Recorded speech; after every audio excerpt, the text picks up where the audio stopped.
Deus abençoe todos e todas nesta tarde ou neste dia, no horário que vocês conseguirem ouvir esta reflexão. Que o Senhor abençoe vocês grandemente, ilumine vocês, dê para vocês inteligência, sabedoria para entender a doutrina do Senhor e, mais do que isso, para vocês levarem aquela doutrina no coração e praticar os ensinamentos para agradar o nosso Deus. A nossa meditação hoje é no livro de Lucas, no capítulo 11. Lucas, capítulo 11, nós vamos estar meditando desde o verso 37 até o 54.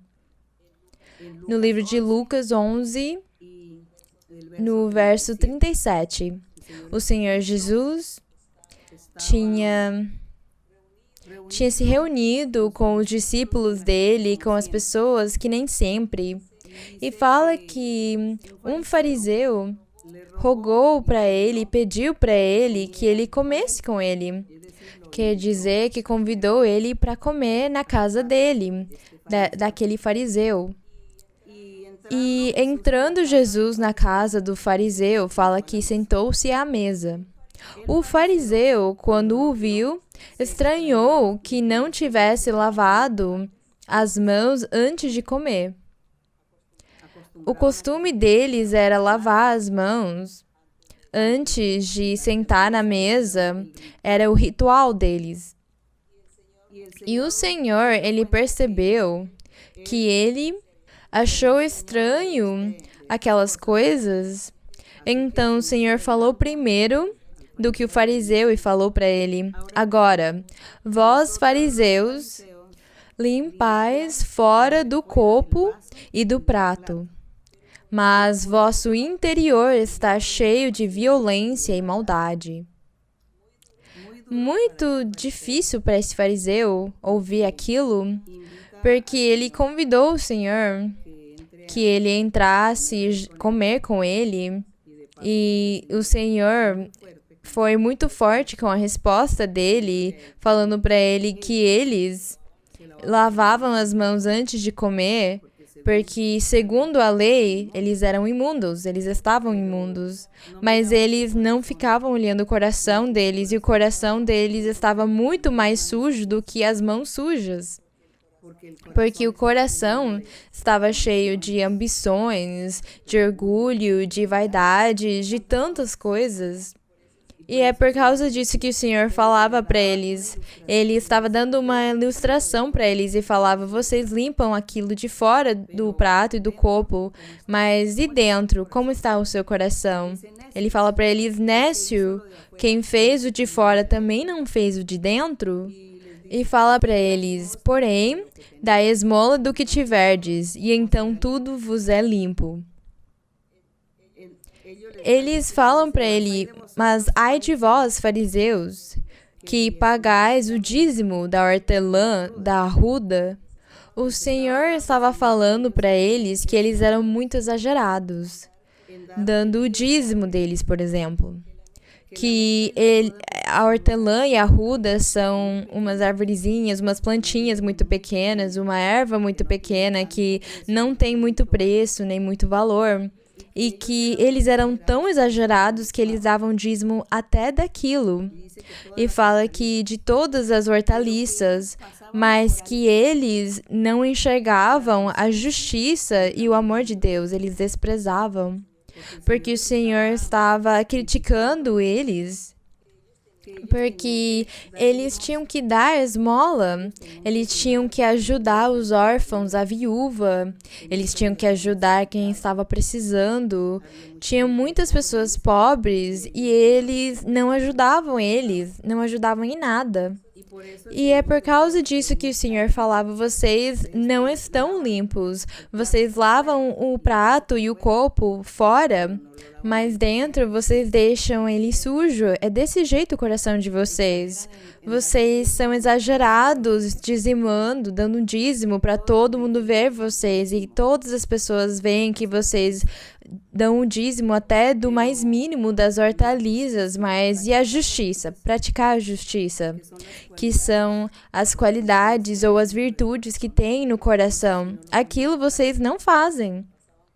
Eles fingiam que não existia. E o Senhor falava para eles: isto se devia fazer primeiro, fazer a justiça e ter o amor de Deus no coração deles, sem deixar aquilo, que era dar o dízimo.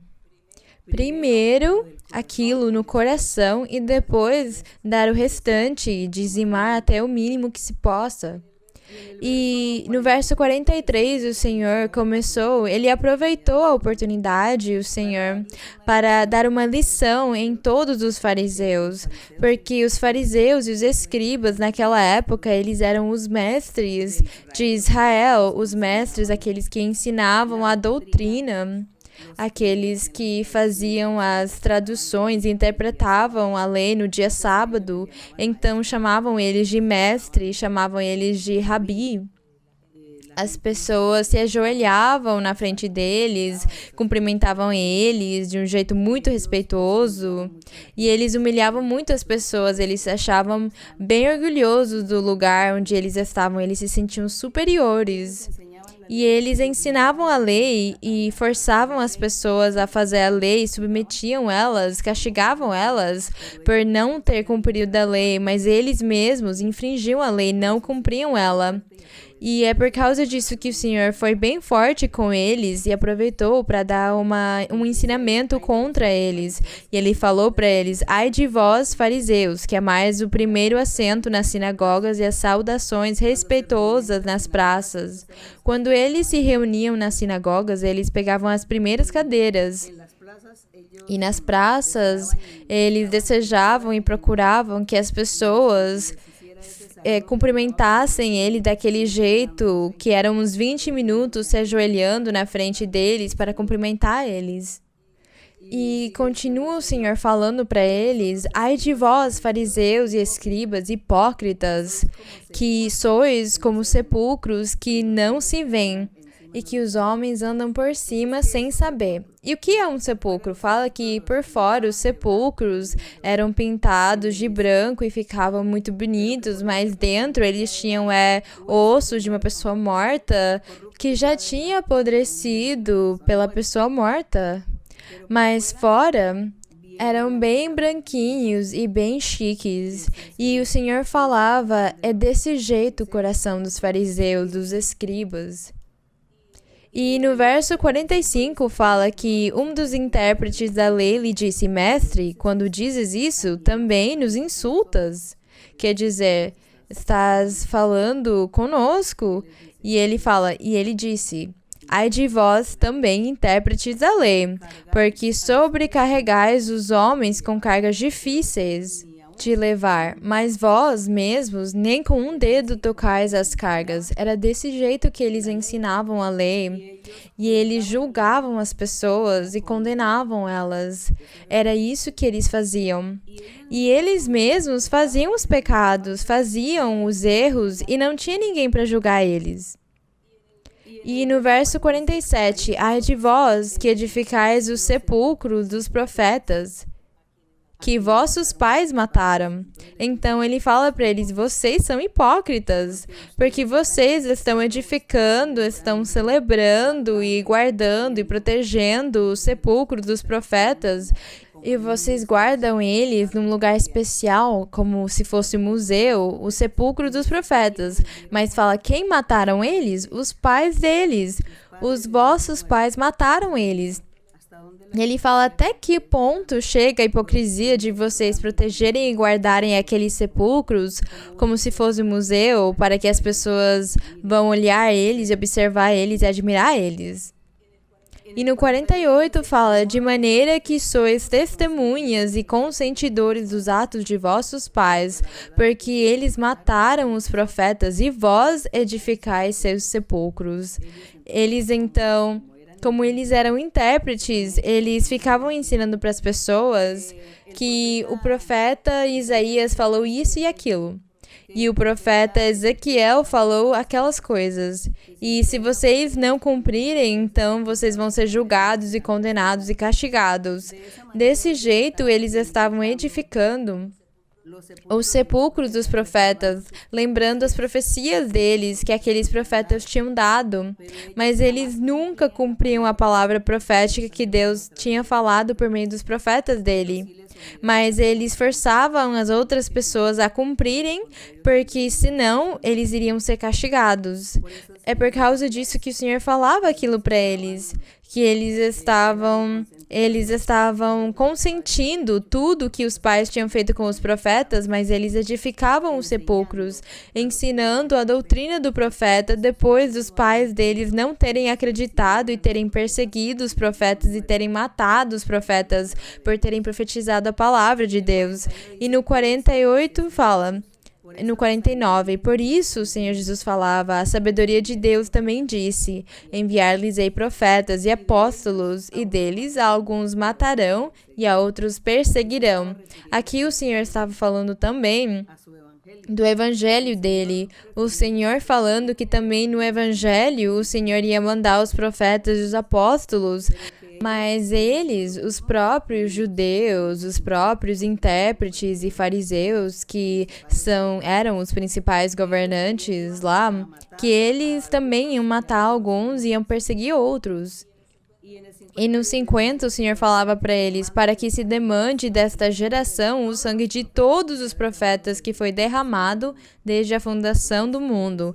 Então falava para eles que o nosso Deus ia estar cobrando deles o sangue derramado de todos os profetas desde a fundação do mundo, que foram perseguidos e mortos.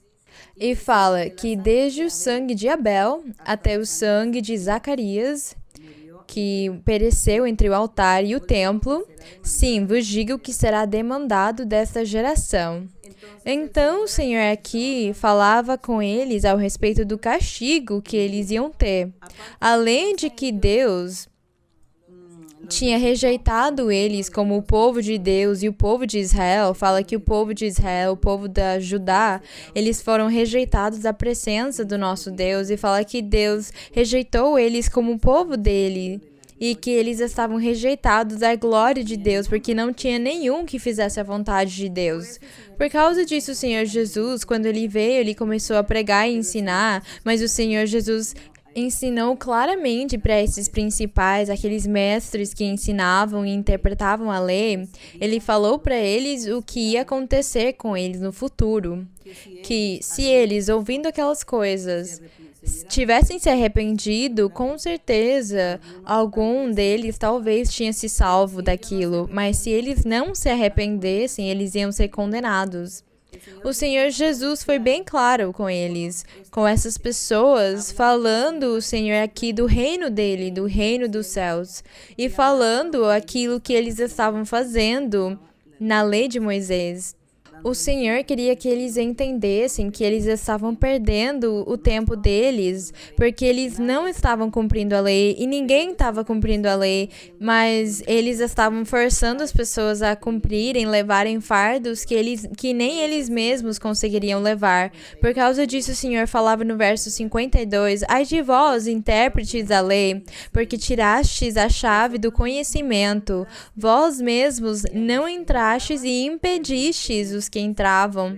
E realmente, naquele tempo, quando o Senhor Jesus esteve pregando a palavra dele, muitas pessoas no povo foram atrás do Senhor, acreditaram no Senhor, aceitaram, mas os intérpretes, os principais do povo, esses sacerdotes, esses fariseus, eles ficaram no meio e eles castigavam as pessoas, criticavam elas, batiam nelas, levavam elas, botavam elas presas, açoitavam elas, com certeza, para evitar que eles acreditassem no Senhor Jesus e que eles seguissem o caminho dele. Então, por causa disso, fala, vós, intérpretes da lei, tirastes a chave do conhecimento, porque eles, que eram os que tinham que ter entendido que o Antigo Testamento ou a lei de Moisés e os profetas falavam do nosso Senhor Jesus e falavam daquele Messias que viria, o rei que ia vir no futuro salvar eles, daquele Messias que viria perdoar e salvar e ia ser o único caminho para entrar na glória. Eles, ao invés de dar aquele ensinamento, mesmo sendo os intérpretes da lei e aqueles que conheciam a lei e que estavam ensinando as pessoas, fala que eles não ensinaram, eles foram incrédulos, duvidaram, negaram a palavra do Senhor e também não deixaram o povo, as pessoas seguirem o Senhor. Aí se cumpre que o Senhor fala: tiraste a chave do conhecimento, vós, porque vós eram os que tinham aquela chave de entrar e sair naquela porta daquela lei de Moisés e os profetas, que era onde estava a doutrina que falava de Cristo Jesus e da igreja dele. Por causa disso, o Senhor falou para eles: vós tirastes a chave do conhecimento, vós mesmos não entrastes. E eles não entraram mesmo porque eles duvidaram e não acreditaram nem aceitaram o Senhor. E aqueles que estavam entrando, que eram o povo normal, impediam eles de fazer. Por causa disso, o Senhor falou para eles que vinha um castigo horrível para eles. Horrível o castigo que vinha para eles, porque eles, dizendo que eles sabiam que eram mestres da lei, que eram aqueles que ensinavam a palavra de Deus e não aceitaram quando a palavra de Deus se cumpriu, as profecias se cumpriram, e quando o Senhor estava se manifestando, então as coisas que eles tinham ficado esperando por milhares de anos, quando eles tinham elas na frente, quando o Senhor estava lá, eles não acreditaram nele, rejeitaram ele, menosprezaram ele, perseguiram ele até matar ele. Por causa disso, então, esse castigo de tudo que Deus falava para eles, e aquilo se cumpriu nas vidas deles, nas vidas espirituais, e, além disso, também na vida física, material deles. Eles perderam a bênção de Deus, porque Deus, rejeitando eles, já parou de estar com eles. Deus não se manifesta mais, não dá profetas para eles, nem sonhos, nem revelações, mas Deus escolheu outro povo agora, outras pessoas do mundo. Corações de homens e de mulheres que no mundo vão acreditar no Senhor e vão procurar Ele de coração. É eles quem Deus vai abençoar e vai ficar com eles. São eles quem vão ganhar a glória do nosso Deus. E aqui fala que no verso 53 fala: dizendo-lhes ele essas coisas, o Senhor Jesus, os escribas e os fariseus começaram a persegui-lo fortemente e a provocá-lo para que falasse de muitas coisas, espreitando e procurando alguma palavra de sua boca para acusá-lo. Foi o que eles fizeram, eles estavam procurando a chance para que o Senhor falasse alguma coisa errada, para eles acusar ele com as próprias palavras que ele falava. Bem, agradecemos o Senhor porque ele, na sua sabedoria, sendo ele mesmo, sabia o que ele estava falando, o que ele tinha que falar. Eles, como achavam que o Senhor era um homem normal, por causa disso, procuravam alguma imprudência do Senhor para acusar ele, condenar ele, coisa que eles nunca conseguiram, porque não era o plano de Deus. Mas, de qualquer jeito, nós, meditando em todas essas coisas, nós percebemos que o Senhor é forte e que o Senhor também, na misericórdia dele, ele nos chamou, nos escolheu e ele está nos dando a manifestação da palavra dele, do Espírito dele, do conhecimento da palavra do Senhor. O Senhor está conosco, nos ajudando, e ele está nos convidando para seguir ele e fazer a vontade dele. Ele quer que nós sejamos de um coração humilde, simples, e que fiquemos lendo a Bíblia e procuremos, esquadrinhemos a palavra dele para que nós possamos seguir este caminho que o Senhor quer e não sermos rebeldes como aquelas pessoas foram. Tudo aquilo serve para nós como um exemplo para que nós, cada um, possamos decidir e sejamos inteligentes e consigamos seguir no caminho reto, no caminho certo. Então agradecemos o Senhor e vamos orar por nosso Deus. Padre Celestial, gracias te damos, Señor, por tu misericordia y tu verdad. Gracias por enseñarnos tus caminos. Gracias, Señor, por enseñar e ilustrar, Señor, toda esta enseñanzas y toda esta doctrina que tú dejaste y plasmaste aquí en la Biblia, con parábolas, con ilustraciones, con la vida real, la vida práctica de los seres. tú dabas una enseñanza para que todos entendieran, comprendieran, y ahora nosotros leemos y también entendemos y comprendemos también estas ilustraciones, estas vivencias, y nosotros nos alegramos, Señor, porque cada vez que leemos, cada vez que meditamos en la palabra, nosotros nos llenamos de gozo, de alegría, y deseamos y queremos seguir adelante, agradarte, hacer tu voluntad, cumplir tus mandamientos, para poder tener tu mano poderosa con nosotros, bendiciéndonos cada día, Señor. Ayúdanos, Padre Santo, para que nosotros logremos llegar allí a esa meta, que todos los días de nuestra vida nosotros te sirvamos, te alabemos y te glorifiquemos siempre. Que tú, Señor, también tengas misericordia de mucha gente y los ayudes a ellos, a los que están en estas dudas, pensando con sus indecisiones, del miedo y del temor de dejar sus religiones, que tú los ayudes con visiones, con sueños, con revelación, y les enseñes el camino para que ellos entiendan y comprendan cuál es lo mejor para ellos, cuál es la senda derecha que deben tomar. Pido, Padre, también que tú extiendas tu mano sanadora sobre todas las personas, hombres, mujeres, niños que están enfermos, que están en cama enfermos, o que están en hospitales, o niños que están en el vientre también con enfermedades, personas que sufren de esquizofrenia, de locura, personas también que les da ataques epilépticos, a los que sufren de autismo, y personas también que viven de depresión. Todo eso que son brujerías, hechicerías, que todos son maldiciones que el diablo ha puesto en las personas, los hacen sufrir, los hacen ser infelices. Te pido, mi Señor, en el nombre de tu Hijo Cristo Jesús, que extiendas tu mano y tú reprendas esos espíritus malos, esos demonios, esas trampas del maligno, esas maldiciones, y que tú los libertes, Señor. Que tú libertes, Señor, porque hay mucha gente que está sufriendo. También, Señor, te pido por las necesidades y por las peticiones de la gente, porque tiene necesidades materiales, y también la gente tiene sus peticiones, los anhelos de su corazón, que tú, Señor, les concedas, les bendigas a todos. Ayúdales, Señor, enséñales a orar, enséñales a todos a buscar tu camino, a buscar tu rostro, Señor, para que ellos te alaben, te busquen de corazón. Las alabanzas son para ti, mi Señor, la honra y la gloria para ti, y todo, Señor, lo presentamos en el nombre glorioso de Jesucristo, tu Hijo amado. Gracias, Señor, por escucharnos.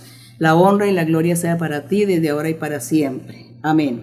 Estaremos cantando al Señor el coro 135, Procura con diligencia. Coro 135. Procura con diligencia. Procura con diligencia presentarte a Dios. Procura con diligencia presentarte a Dios. Aprobado como obrero, que no tiene de qué avergonzarse, que traza bien la palabra de verdad. Procura con diligencia presentarte a Dios. Procura con diligencia presentarte a Dios. Aprobado como obrero, que no tiene de qué avergonzarse, que traza bien la palabra de verdad. Glória e honra sejam para o nosso Deus, que o meu Deus abençoe vocês grandemente, amo vocês no Senhor e até mais.